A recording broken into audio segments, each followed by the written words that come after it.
ISL শুরুর আগে নিজেকে সম্পূর্ণ সুস্থ করে তুলতে চাইছেন জেমি ম্যাকলারেন। গতকালই আমরা আপনাদের জানিয়েছিলাম যে দলের সঙ্গে অনুশীলন শুরু করে দিয়েছেন তিনি। আজ দেখা গেল টিম মাঠে নামার আগে প্রায় ৪৫ মিনিট আগে থেকেই মাঠে নেমে পড়লেন জেমি ম্যাকলারেন। ফিজিওর তত্ত্বাবধানে একাই দীর্ঘক্ষণ বল পায়ে চুটিয়ে অনুশীলন করলেন, সেই সঙ্গে চলল শারীরিক অনুশীলন।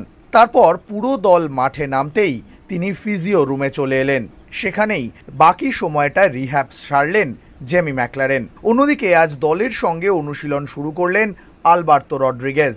ডুরান্ট কাপের ফাইনাল ম্যাচে চোট পেয়েছিলেন তিনি।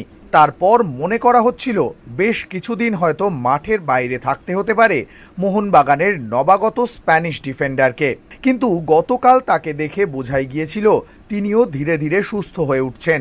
আজ দলের সঙ্গে পুরো দমে অনুশীলন করলেন আলবার্তো রড্রিগেজ। পাশাপাশি তার শরীরী ভাষা দেখেও বোঝা যাচ্ছে তিনি মাঠে ফেরার জন্য মুখিয়ে রয়েছেন।